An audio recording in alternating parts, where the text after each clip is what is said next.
Hello, this is Chef Andros again. What I am doing now, I am preparing my porterhouse and my T-bone steaks. We are having some celebrations in my house in the next days.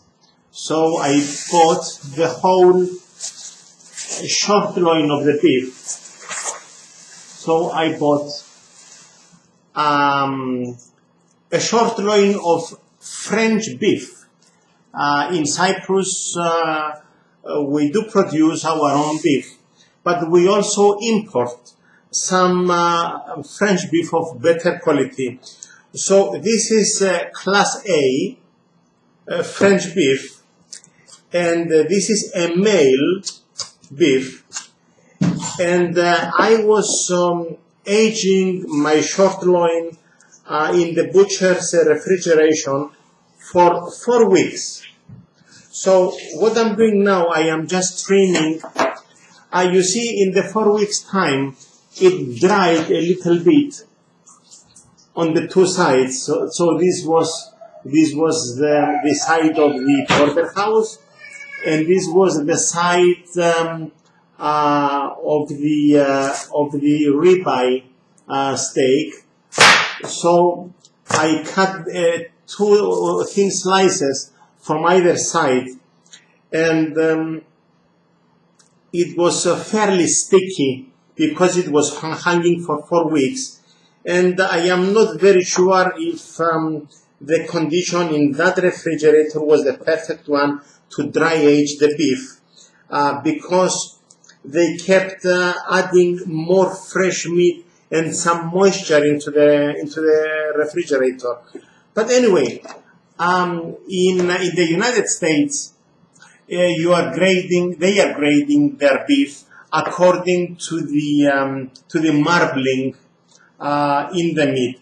So this is not marbled as much as the prime beef of the United States. But let me show you how you will know if your steak is tender or not. So this is the sirloin steak. Okay, this is the sirloin steak. Or like they say in America, this is the New York strip. And this is the tenderloin steak. Okay, so on the T-bone, this is a T-shaped bone, T-bone. This is the fillet steak, and this is the sirloin, or the New York steak, or the entrecôte, as they say in France. So you see, we are influenced from different chefs. I was trained by Swiss, Italian, and French chefs. So allow me to talk in the European language of the chefs. So how do I know now this steak has been aging for 4 full weeks? So how do I know if my steak is tender? Okay, I will push my finger into the meat like that. You see, my finger, it touched my cutting board. I will make it again. Never mind if I will spoil my meat. So you see, my steak, my finger, it touched the wood, my chopping board. So, okay, I will try and fix it. So nobody knows. So I am 100% sure that my steak is tender and it had enough dry aging in the refrigerator. So let me show you now what I am doing. In fact, I told my butcher I was not allowed to get into the butcher's workshop because civilians are not supposed to walk in their house.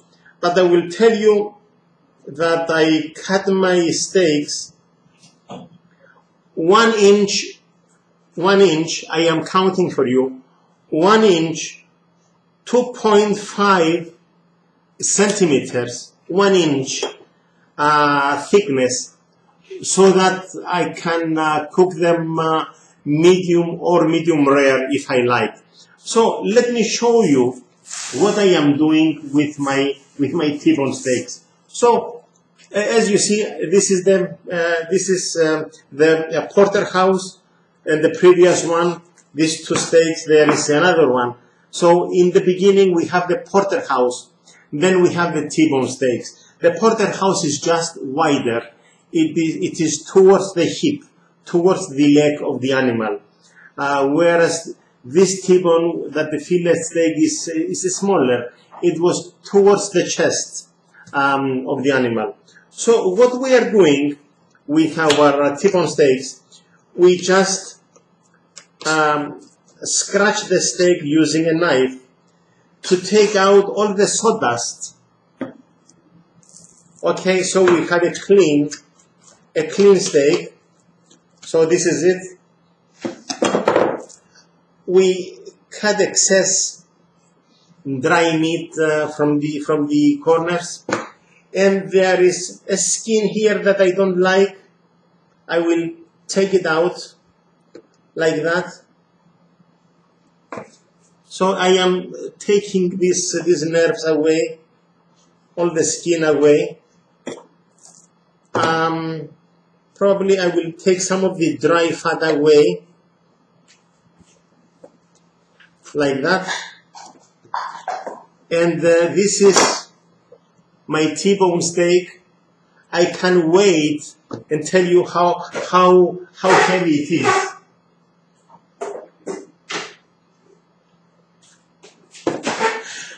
So this was 650 grams. 650 grams. It is about 24 ounces. So for myself, I told you before, I am not skinny. I was a restaurateur. I was eating very good food from my kitchen, and I am a little bit fat. But I could finish easily this 24-ounce steak. So what I will do next, I will use some vegetable oil. I will use sunflower oil and brush my steaks on both sides. I will stack them together like this.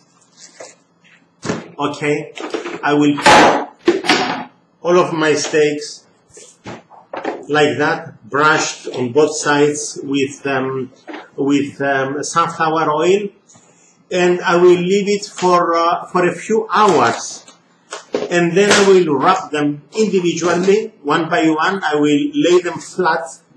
Okay, I will use a nylon bag like this, or I can use some film, and I will put all of my steaks one by one like this. Like this. I will take all of the air out, and I will freeze them until until the day that we will use all of them together. So we are celebrating. We are expecting 2 more grandchildren. We already have 2, and we are expecting 2 more grandchildren. And all of the family, we will have a family reunion. My elder son will come from the United States for holidays in Cyprus with his wife. And we will celebrate the 2 new babies coming into the family. So I showed to you how to trim the porterhouse and the T-bone steak.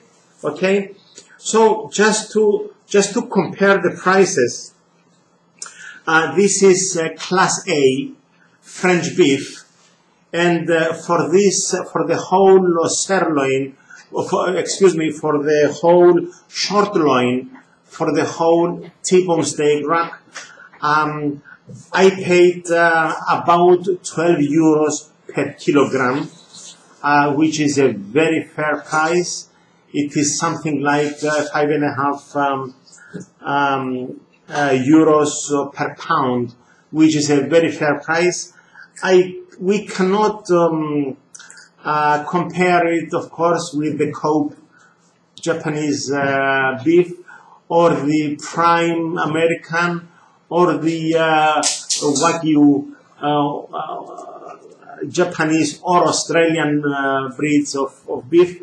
But this is of very, very good quality. It is very tender, and I am sure that on the charcoal, on the real charcoal that I intend to grill it, it will be a great fun to cook, and then a great fun eating this nice T-bone steaks. So thank you very much for watching. This was Chef Andros. I hope it was useful to you. Thank you very much. Bye bye.